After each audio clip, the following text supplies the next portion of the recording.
Baik teman-teman, kita akan lanjutkan kembali tutorial kita tentang Microsoft Excel. Di bagian ketiga ini dari Microsoft Excel, setelah sebelumnya kita membahas fungsi aritmatika, yaitu menjumlahkan, menghitung nilai tertinggi, nilai terendah, rata-rata, menghitung jumlah, dan menghitung jumlah dengan kondisi tertentu. Kemudian di tutorial kedua kita sudah membahas fungsi string, yaitu memotong kalimat dari sebelah kiri, dari sebelah kanan, memotong kalimat atau kata atau string di tengah, dan menggabungkannya kembali dengan notasi dan atau concatenate. Di tutorial kali ini kita akan bahas fungsi if, logika if, yaitu if tunggal. Baik, langsung saja kita ke Microsoft Excel. Saya sudah membuat sebuah tabel. Fungsi logika atau if digunakan ketika kita berhadapan dengan kondisi sebab akibat. Misalnya kondisi di sini dalam contoh ini adalah hujan dan kemarau. Apabila kondisi dan sebab akibatnya hanya memiliki dua kemungkinan, dalam hal ini contohnya hujan mengakibatkan banjir, kemudian kemarau mengakibatkan kering. Artinya hanya ada dua kondisi banjir, hanya ada dua kondisi sebab akibat, yaitu hujan banjir dan kemarau mengakibatkan kering. Apabila hanya ada dua kondisi sebab akibat, maka fungsi yang digunakan adalah fungsi if tunggal. Fungsi if tunggal ini nanti hanya akan menggunakan satu kali notasi if. Dalam fungsi if, logika if, kita akan menggunakan operator matematik atau operator pembanding. Operator pembanding yang digunakan nanti adalah sama dengan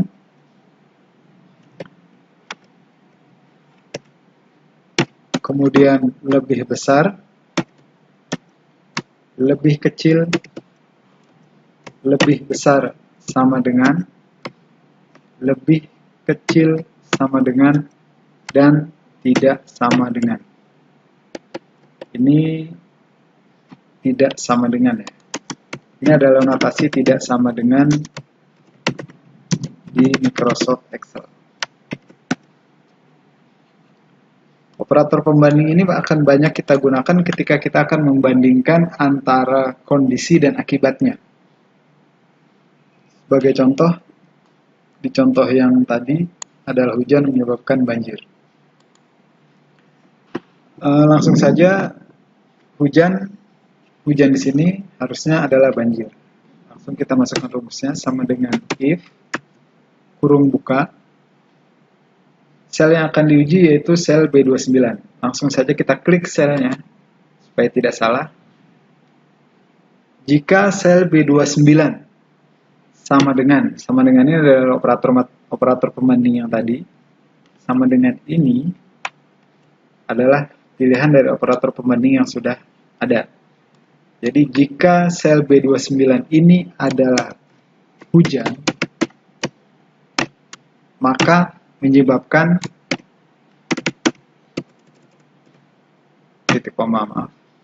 hujan, maka menyebabkan banjir. Jadi jika sel B29 ini adalah kondisinya, jika kondisinya hujan, maka menyebabkan banjir. Nah, satu yang terakhir, kondisi yang kedua tidak perlu kita sebutkan lagi kemaraunya, langsung saja akibatnya, yaitu kering. Hasilnya seperti ini. Hujan menyebabkan banjir. Musim hujan menyebabkan banjir. Apabila kita sudah buat seperti ini, ke bawahnya tinggal kita copy. Sudah pasti jawabannya kering. Kita ambil contoh yang lain. Misalnya, kondisinya adalah lulus atau gagal. Lulus menyebabkan perasaan yang gembira, sedangkan gagal ujian menyebabkan perasaan yang sedih. Sama seperti tadi, sama dengan if kurung buka, sel yang akan kita uji yaitu lulus atau gagal. Kita pilih yang lulus, kita klik, sama dengan lulus. Jangan lupa selain angka di Excel harus diapit tanda petik 2. Selain angka, titik koma. Jika lulus menyebabkan atau perasaannya adalah gembira. Selain itu sedih.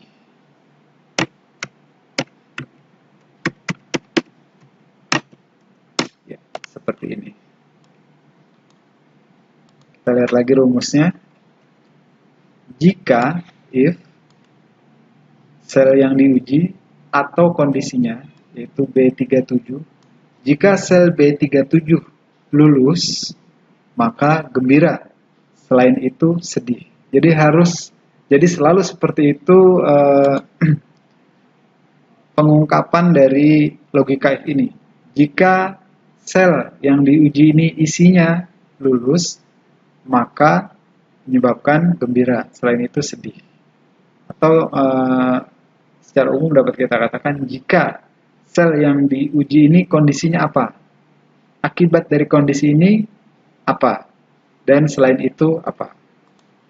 Sama seperti tadi, ini tinggal kita copy ke bawah, gembira, sedih. Satu contoh lagi, misalnya ada dua kondisi. Ini kode jenis kelamin. Ini jenis kelamin. Jika L dia laki-laki, jika kodenya L maka jenis kelaminnya laki-laki. Jika kodenya P maka jenis kelaminnya perempuan. Untuk contoh kali ini akan saya balik logikanya dari yang bawah dulu. Tapi kita tetap ambil sel yang pertama. Sama dengan if kurung buka, sel yang diuji sama dengan P, kita ambil nilai salahnya dulu. Jika sel yang diuji ini isinya P, maka perempuan. Selain perempuan sudah pasti laki-laki. Ya, seperti ini. Kita copy ke bawah, jawabannya pasti perempuan. Saya ulang lagi.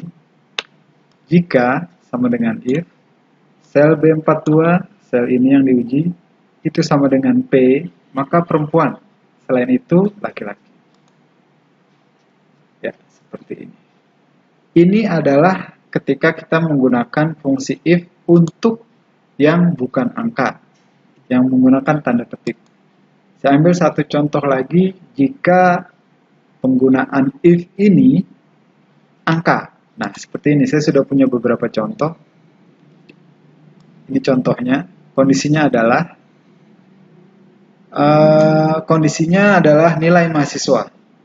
Ini ada nilai mahasiswa, ada beberapa nama, sudah ada nilainya, ini kondisinya. Akibatnya, atau syaratnya, seseorang dinyatakan lulus, ini soalnya, jika nilai ujiannya lebih besar atau sama dengan 60. Dari nilai ini, jika lebih besar atau sama dengan 60, dia lulus. Nah, untuk kasus ini kita bisa gunakan fungsi if. Jadi hanya ada dua kondisi, lulus atau tidak lulus. Yang membuat mahasiswa lulus jika nilainya lebih besar atau sama dengan 60. Bisa kita buat rumusnya sama dengan if kurung buka sel yang diuji yaitu sel nilainya. Jika sel C4, jangan lupa lihat lebih besar atau sama dengan. Ini adalah notasi pembandingnya. Lebih besar atau sama dengan. Lebih besar sama dengan. Jika nilai C4, nilai mahasiswa ini lebih besar atau sama dengan 60, maka dia lulus. Selain itu, gagal. Kita lihat, nah ini hasilnya. Kita tinggal copy ke bawah. Ya, lulus, gagal. Benar, 58 ini di bawah 60, berarti dia gagal. Ini semua yang lain di atas 60, lebih besar atau sama dengan 60, berarti dia lulus. Contoh yang lain, masih di nilai yang sama, di nilai sama yang tadi. Cuma sekarang persyaratannya dibalik. Seseorang dinyatakan gagal jika nilainya kurang dari 60. Nilainya masih sama, berarti fungsi if-nya sama dengan if, kurung buka, sel yang diuji yaitu nilai, kurang dari. Ini operator pembandingnya, berarti kita gunakan operator pembanding kurang 60, berarti dia gagal. Selain itu, dia lulus. Ya, seperti ini. Hanya ada satu orang yang gagal. Perbedaannya adalah kalau yang tadi lebih besar atau sama dengan 60, berarti 60 lulus. Kali ini 60 juga lulus, cuma dia menggunakan logika yang berbeda, alur logika yang berbeda, menggunakan lebih kurang atau kurang dari. Nah, kalau ini menggunakan lebih besar sama dengan. Jika kita isi 60 di sini, dia lulus. Karena nilainya sudah 60, sudah masuk syarat. Jika kita isi 59, dia pasti gagal. Sama di sini pun demikian. Jika kita isi 60, dia lulus. Isi 59, dia gagal. Itu adalah fungsi if. Baik dengan tipe data angka, maupun yang tadi di bawah dengan tipe data yang bukan angka. Kalau yang angka, dia tidak perlu tanda petik di sininya. Tapi kalau yang bukan angka, nanti dia perlu tanda petik. Di update tanda petik di antara teks yang kita ketik di sini. Yaitu adalah fungsi if, nanti pengembangannya ada if, selain if tunggal ada if ganda, yang akan kita sampaikan di pertemuan selanjutnya. Akan sangat membantu jika teman-teman lebih sering berlatih menggunakan fungsi if ini, karena fungsi if ini berkaitan erat dengan kemampuan kita untuk menganalisa masalah, kemudian bagaimana kita menggunakan operator pembanding ini dalam membandingkan antara kondisi dan akibatnya. Kita harus memilih kondisi pembanding, operator pembandingnya apakah sama dengan, lebih besar, lebih kecil, lebih besar sama dengan, atau lebih kecil sama dengan, atau tidak sama dengan.